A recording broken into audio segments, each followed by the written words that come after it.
to the next level.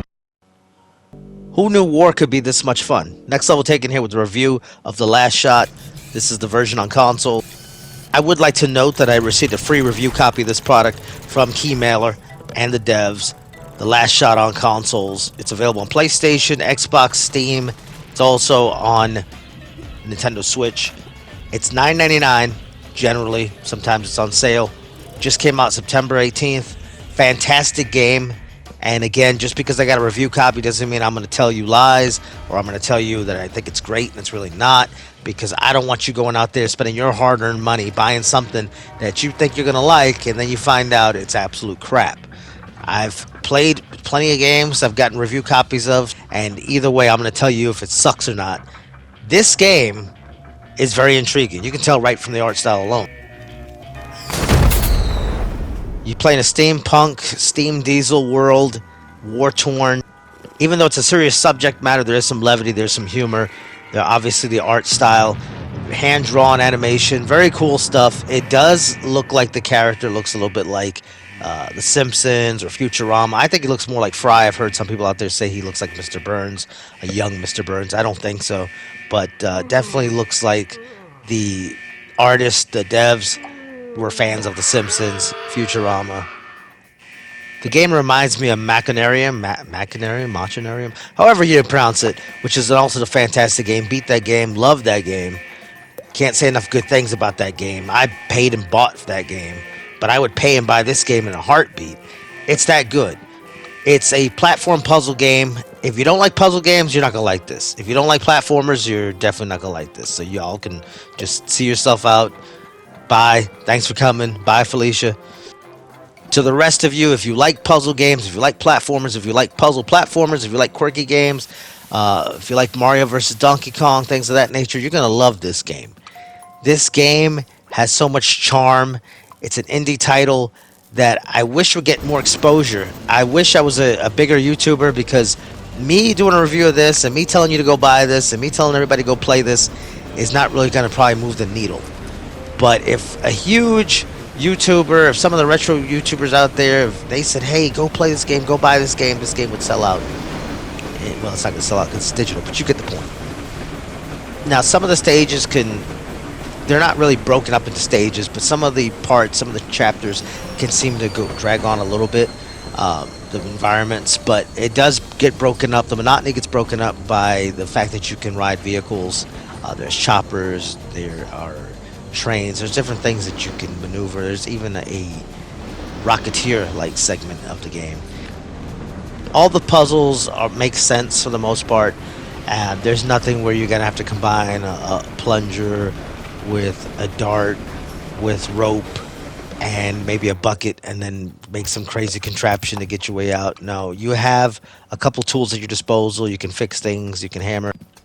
You really don't use the hammer that often, but you can basically use your abilities to solve certain puzzles. There's cutscenes in the game. There's no real voice acting.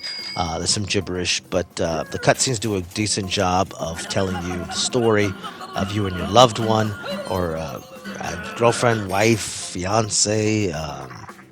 Maybe she's the other woman. Who knows? But it does a pretty decent job of setting the story of what's going on. He's an engineer, and he basically makes the ammunition, and she gets kidnapped. It's your job to sort of rescue her, even though I'm not going to give too much away. That all is not as it seems. Some of the music gets a little repetitive at times, and it drags on for a long time, especially if you're having trouble solving a certain puzzle, or if a certain part of the stage just is longer than others. Then the music seems to loop again and again, and it's just, some of it's good and some of it's not.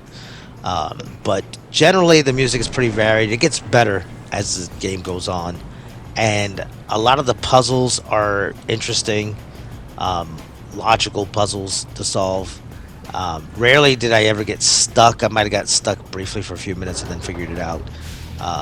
So it's not that difficult of a game. Obviously there's walkthroughs and everything on the internet, so you're not going to get stuck. The biggest issue I had was finding one trophy that I missed, and that was basically because I didn't backtrack in one section. All the trophies are easy to get, or achievements.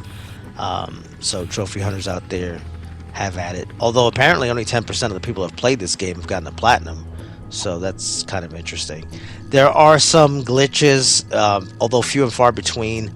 I did get stuck in the environment, or invisibility glitch, as you call it. Right here, you can see in this part. But those are few and far between. There are so many auto saves, and you can go back to past chapters that you're not going to get stuck. So that's not an issue. The platforming is pretty solid. It could be better, but it doesn't feel like you're slipping on ice or anything. It's no Mario game, obviously, in terms of platformer quality, but it's serviceable.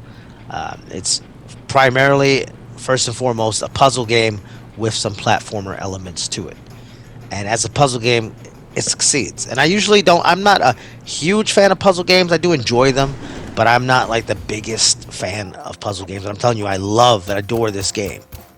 You can zoom the screen in and out as you try to solve certain puzzles. If you want to get a better grasp on certain things in the environment that you may need, but if you want to see the entire environment, which it's beautiful, hand drawn environments. I really dig the art style here. I really dig the aesthetic that they went for. So you do want to zoom out every now and again and enjoy everything. But from time to time, you need to zoom in just so you can see what's going on, certain keys, certain levers. Lots of moving boxes around, combining different things so you can make steps, basically, so you can move on. Levers and platforms and elevators galore. Oh my. Great game. Fun game. Gets great overall reviews on Steam. I think 86 or 76% favorable. Something to that effect on Steam, and of course that can change at any point. But on consoles, no one has reviewed this game, unfortunately. I think I saw one PS5 review, and it was very negative, basically claiming the devs don't know how to develop games and just took different elements from other games and slapped it together like a kid would. And I don't feel like that at all. There are elements of like Mario and Mega Man, and you can definitely see where they were influenced by certain games, but this game is all its own. I never at one point thought, oh, this is a Mega Man clone. Oh, this is a Mario clone. Oh, this is a clone of some other puzzle game. No, it's its own thing. It's unique. It's charming. And I can't say enough good things about this game. I want to recommend this game to everyone. You should play it. At $9.99, I think it's a hell of a deal. If it's on sale, you definitely must buy it if you're a fan of puzzle games, if you're a fan of platformers. If you don't like puzzle and platformer games, then obviously, again, well, one, why are you still watching? Two, this game is not for you. You're not going to like it. It's not going to change your mind. But I think it's an awesome game. I give this game an 8 out of 10. That's how great I think this game is. And not just because a review code was given to me. I wish I had review codes to give away to other people so they could see how good this game is. I wish some bigger reviewers would do reviews on this, would do feature-length videos on this game, because it's an underrated gem. I think this is going to be a game 10 years from now where people go back and say, oh, this is one of those gems, this is one of those underrated games that you need to play. Hopefully it doesn't get delisted. That seems to be an issue in this day and age with things getting delisted. But look at the art style, look at the aesthetic. It drew me in. I was invested in the story. The only reason I didn't do a review on this sooner was I got really sick at one point. I got a PlayStation 5 Pro at one point.